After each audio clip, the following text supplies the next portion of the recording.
Courier madam.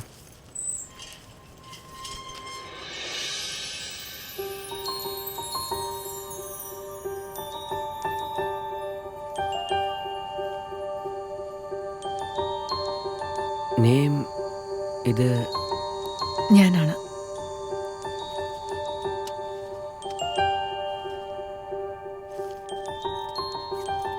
Thanks.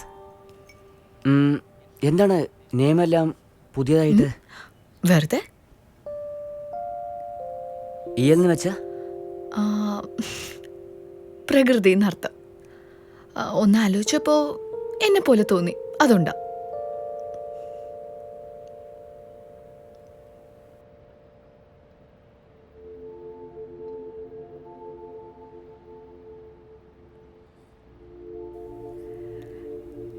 ഒരുപാട് ദിവസമായില്ലേ?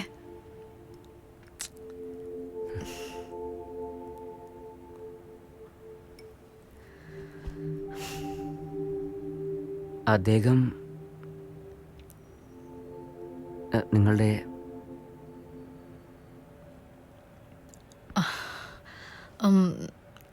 Actually ഞാൻ നിൻ്റെ അടുത്തപ്പോൾ കള്ളവാ പറഞ്ഞത് പ്രശാന്ത്. ഞാൻ ഒരു റിലേഷൻഷിപ്പിലും ഇല്ല.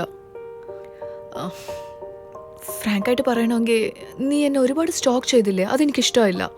നിന്നെ എങ്ങനെ അവോയ്ഡ് ചെയ്യണമെന്ന് അറിയാത്തപ്പോൾ I didn't want to be harsh with you. ഞാൻ നിന്നെ ഹേർട്ട് ചെയ്തിട്ടുണ്ടെങ്കിൽ I'm really sorry. Thanks. Coffee നല്ലോണ്ട്. ശരി, ഞാൻ പോവുകയാണ്. ഡെലിവറി കുറേ ഉണ്ട്.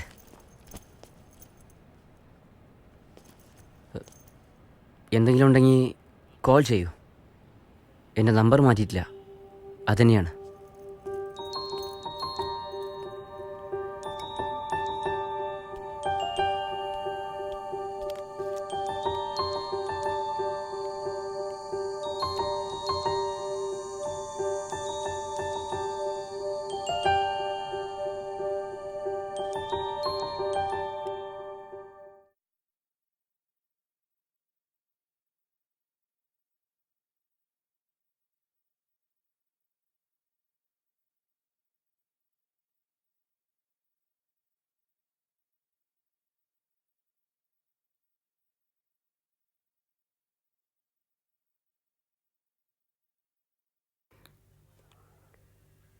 അമ്മ, എനിക്ക് മതി.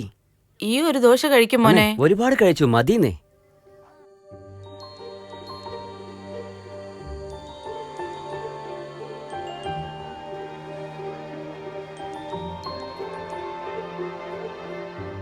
എൻ്റെ നമ്പറൊക്കെ ഇപ്പോഴും ഉണ്ടോ?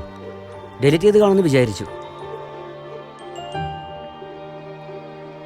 എൻ്റെ നമ്പറൊക്കെ ഇപ്പോഴും ഉണ്ടോ? ഡിലീറ്റ് ചെയ്ത് കാണുമെന്ന് വിചാരിച്ചു.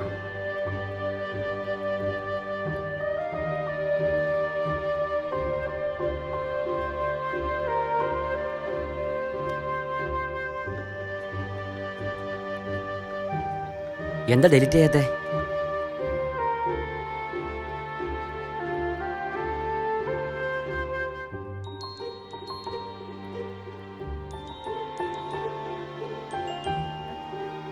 എൻ്റെ ഒരു ഭാഗം കണ്ടിട്ട് മാത്രം ഇന്നസെൻ്റ് എന്ന് വിചാരിക്കണ്ട.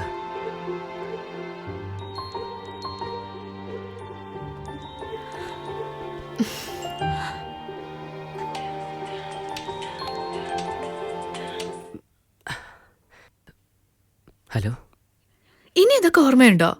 കുഴപ്പമില്ലല്ലോ. അത് മറക്കാൻ പറ്റുന്ന വിഷയമാണോ? ആ ദിവസം, ആ രണ്ട് ഭാഗത്തെ കഥ, ആ ടീനേജ് പെൺകുട്ടി. മറ്റൊന്നും കൂടി പറയട്ടെ. A gift to my secret lover. ആ ബുക്ക് പബ്ലിഷ് ആയതും തെരഞ്ഞ് കണ്ടുപിടിച്ച് വാങ്ങി പഠിച്ചു. മുഴു കഥയും അറിയാൻ വേണ്ടിയ ആഗ്രഹത്തിൽ. എന്തൊരു റൈറ്റിംഗ് ആണ്, ചാൻസേ ഇല്ല. എല്ലാവരുടെ ജീവിതത്തിലും അങ്ങനെ ഒരാൾ ഉണ്ടാവുമല്ലേ? അറിയാത്ത വയസ്സ്, അങ്ങനെയും കൂടി പറയാൻ പറ്റില്ല. ഒന്നും അറിയാതെ 5 വയസ്സിൽ വരുന്ന, എന്താ പറയുക, നിഷ്കളങ്കമായ ആ പ്രേമവും മനോഹരമല്ലേ? പക്ഷേ ആ പ്രേമം അവളെ അതുപോലെയൊക്കെ ചെയ്യിപ്പിക്കുമെന്ന് ഞാൻ വിചാരിച്ചതേയില്ല. അറ്റ്ലീസ്റ്റ് അവൻ മുന്നിലെങ്കിലും പോയി നിന്നിരിക്കാം. അങ്ങനെ ഒരുത്തി ഉണ്ടായിരുന്നെന്ന വിവരം തന്നെ അവൻ അവസാനം വരെ അറിയാതെ പോയി. എനിക്ക് പഠിച്ചപ്പോൾ 2 ഡൗട്ട് ഉണ്ടായിരുന്നു. ചോദിക്കട്ടെ, ആ ആ കേട്ടോളൂ. അത്രയും കോസ്റ്റ്ലി ആയി മൊബൈൽ വാങ്ങിക്കൊടുക്കാൻ അവൾക്ക് എവിടെ നിന്നാണ് കാശ്? അതിനർത്ഥം നിങ്ങൾ കഥ ശരിക്ക് വായിച്ചില്ല. ഒരുപാട് ചോദ്യങ്ങളുടെ ഉത്തരം നമ്മുടെ കണ്ണിന്റെ മുമ്പ് തന്നെ ഉണ്ടാവും. പക്ഷേ അതാണ് ഉത്തരമെന്ന് നമുക്കപ്പം മനസ്സിലാവില്ല. വീണ്ടും ഒരിക്കൽ വായിച്ചു നോക്കാം, അപ്പം മനസ്സിലാവും. തീർച്ചയായും. പിന്നെ ഒരു ചെറിയ റിക്വസ്റ്റ്. എന്താ? ആത്തർ സൈൻ ചെയ്ത കോപ്പി കിട്ടുമോ? അതിനെന്താ, തരാലോ. The number you are trying to call is currently not reachable. Please try again later. The number you are trying to call is currently not.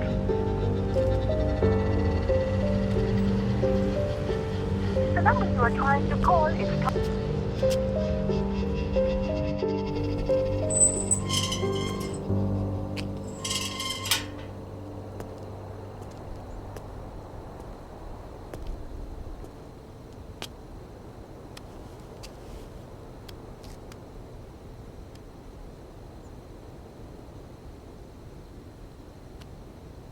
Hey, നീ എവിടെയാണ്?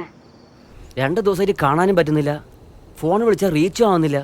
ഏയ് സി, ഞാൻ പറഞ്ഞതല്ലേ ഞാൻ എൻ്റെ സെക്കൻഡ് നോവൽ റിസർച്ചിലാണെന്ന്. ശരി, ഓക്കെ. ഞാൻ നിന്റെ റൂമിന്റെ പുറത്താണ്. ഒന്ന് വേഗം വാ.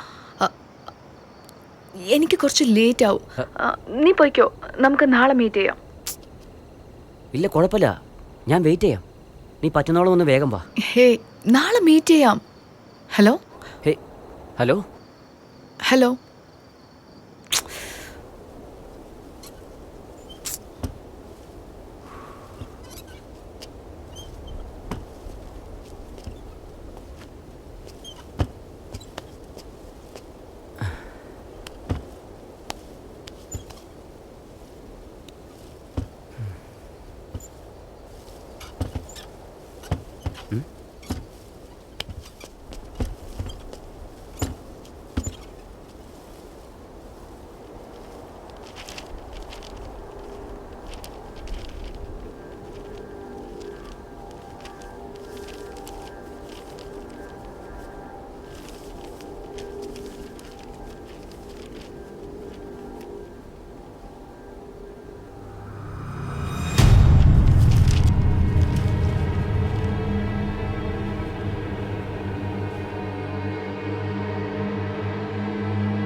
I write what I see. നിങ്ങൾ മനസ്സിലുണ്ടാവുന്ന ഭാവനയെ വിശ്വസിക്കോ അതോ കണ്ണിൽ കാണുന്ന സത്യം വിശ്വസിക്കോ?